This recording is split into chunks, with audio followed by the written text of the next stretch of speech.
Periodic trends. There are four periodic trends that we need to be concerned about. Is the atomic radius, electronegativity, first ionization energy, and metallic character. Atomic radius is an estimate of the size of the atom or the distance from the nucleus to the edge of the atom. Electronegativity is to measure an atom's tendency to attract and form bonds with electrons. First ionization energy is the energy required to remove the most loosely bound outermost electron from an atom, so basically the valence electron. And metallic characteristic refers to how readily an atom can lose an electron. Let's take an example of period 2, which have lithium and beryllium. Lithium has an atomic number of 3 and beryllium has an atomic number of 4. Now, as you go across a period, more electrons are being added. So lithium, which originally have 3, 2 in the innermost shell and 1 in the outermost shell, where beryllium, an extra electron is being added to the same second shell. At the same time, the number of protons are also increasing. Lithium has a nuclear charge of +3, while beryllium now has a nuclear charge of +4. This means that the attraction between the nucleus and the outside shell, the electron on the outside shell, is also increasing, thereby resulting in the atomic radius to be actually smaller as one go across a period.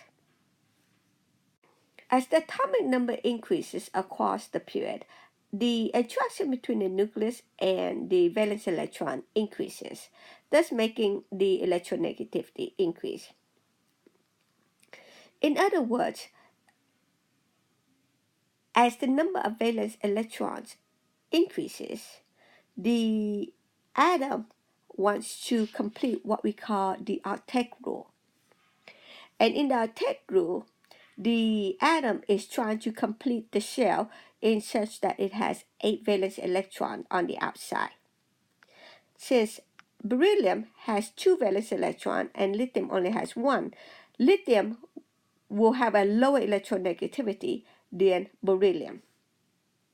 In other words, beryllium will want to keep its electrons more than lithium. So therefore, beryllium has a high electronegativity. At the same time, because beryllium wants to keep its valence electron and actually want to gain more valence electron, then it also will have a higher first ionization energy because it is more difficult to remove the valence electron from beryllium than it is to remove it from lithium. In regard to the metallic characteristic, as one goes from left to right, the metallic characteristics of lithium is higher than the metallic characteristic of beryllium, since the attraction between the nucleus and the outside electrons are stronger as you go from left to right. Therefore, lithium will have a higher metallic characteristic than beryllium. Now let's talk about the periodic trend as one go down a group. Let's take an example of group 1 where we're looking at lithium and sodium. So as you can see, lithium has 2 electron shell, while sodium has 3 electron shell. So both of them has 1 valence electron, but the valence electron of lithium is located in the second shell, while the valence electron of sodium is located in the third shell. So as you can see that the attraction between the nucleus and the valence electrons is weaker as one add electron shell. So therefore, as one go down a group, the atomic radius actually get bigger.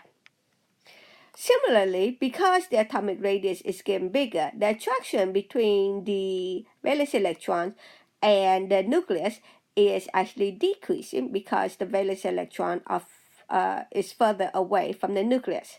So as one go down the group, the electronegativity will decline. And because the electronegativity decline and the valence electron are further away from the nucleus, it is a lot easier to remove electron from sodium than it is to remove it from lithium. So therefore, first ionization energy will also decline as one go down the group. So let's see how these four trend maps on the periodic table. The atomic radius, as you note, as we go down a group, it will increase. And so will the metallic characteristics. Now, as you go across a period, the atomic radius will actually decrease. So that's why our arrow is going in the opposite direction. Note that the two arrows should meet up. Note this arrow meets up. Okay. Now, as for the electronegativity, as you go across a group from left to right, it increases, and so does the first ionization energy. However, as you go down a group, the electronegativity and the first ionization energy actually decreases. So again, notice that this arrow also meets up. Now on the region test, they provide you with a table, and one of the tables you want to take a look at is table S. And table S itself provides you with certain information. It provides you with the atomic radius, the electronegativity, and the first ionization energy. So for example, if we look at lithium, you see that lithium has an atomic radius of 130. Remember how we compared to beryllium and that the atomic radius is 99. So remember we said that as it goes across the period, the atomic radius should decline. As we can see, it actually did decline.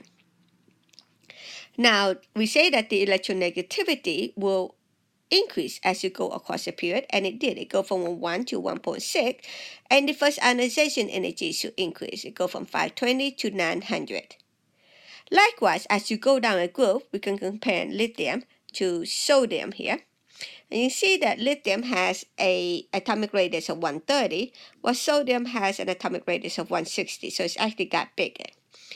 And as it, for the electronegativity, as it goes down the group, lithium goes from a 1 to sodium, which is a 0.9. So it actually declined. And similarly, first ionization energy went from 520 to 496. So, if you don't remember the trend, one way to do is to go to table S, and it will give you the information about the atomic radius, the electronegativity, and the first ionization energy.